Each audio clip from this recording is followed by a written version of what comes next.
derrière ce terme? C'est un petit canard d'élevage. D'accord, Mais avec comme une appellation un peu comme les poulets de Louis, tout ça.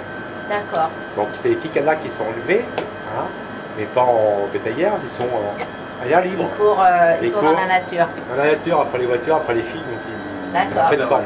Bah oui, et du coup c'est pour ça qu'après ils ont des beaux suprêmes et qu'on peut manger leurs cuisses. Disons qu'il y avait surtout l'appellation, on appelle ça surtout des canards rouennais aussi. Hein, ou les nantais. C'est des petits canards comme ça creusés, ils sont pas plus gros que ça. D'accord. Donc ils sont très tendres. D'accord. Et voilà, la chance d'y goûter, donc tant pis pour vous. Non, non, mais bon, j'aurais des échos, je les verrai en photo. Alors, chef, tu nous l'as préparé en deux façons. Hein. En deux façons. Ouais.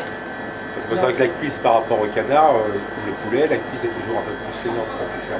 Donc la cuisse, je la prépare, je la désiste complètement, je la fais confire.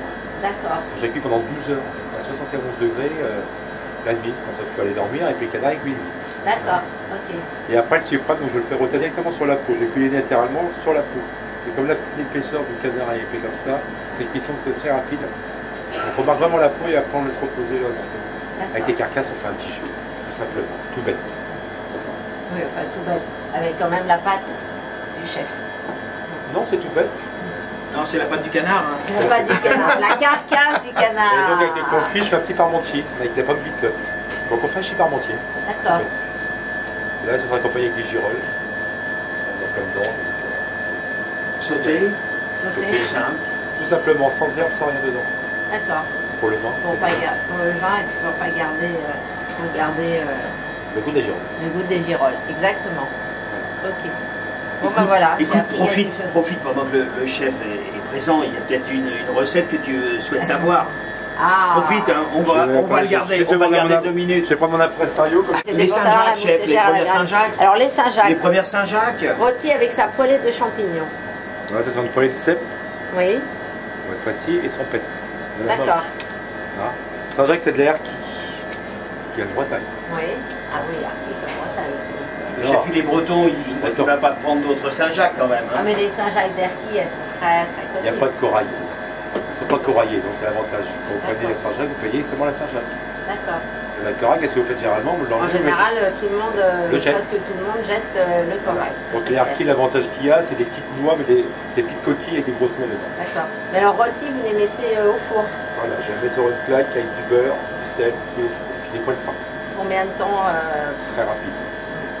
Après, vous avez des fours. Non, je vais pas dire le temps parce que ça non, ne mais fait pas. Vous avez des fours super puissants en plus. J'ai le même qu'à la maison, hein, C'est vrai? Ils chauffent pareil. Hein. D'accord. Ça a l'air pulsé. Hein. Non, mais parce que souvent en cuisine, vous n'avez pas des fours qui. Non? Non, ils sont plus grands, c'est tout. D'accord. Ils sont plus grands, mais ça va plus gros. Ils vont pas plus fort que les vôtres. D'accord. Hein, donc tout le monde peut faire ça chez soi, bien sûr. Tout le monde. Okay. Tout le monde. La cuisine, tout le monde sait la faire.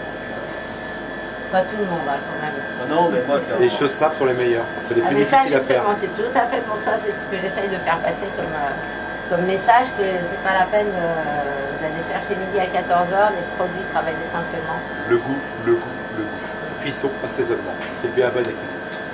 Et les champignons, vous les faites... Là, je vais les faire poêler, mais tout simplement. L'huile d'olive, on ne rajoute pas d'échalotes, juste un petit peu de cerfeuil à la fin. D'accord. Et quand vous faites cuire les cèpes, en même temps que les... Non, je fais poêler les cèpes d'abord et après je vais les tromper. D'accord, mais vous les rajoutez au cèpe? Je rajoute au cèpe. D'accord. Assaisonnement, tout simple.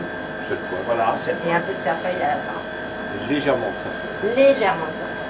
Voilà, c'est par rapport au vin. Toujours. En fait, je vous embête avec leur vin. Un peu beaucoup. Hein. Mais ça revient tous les mois.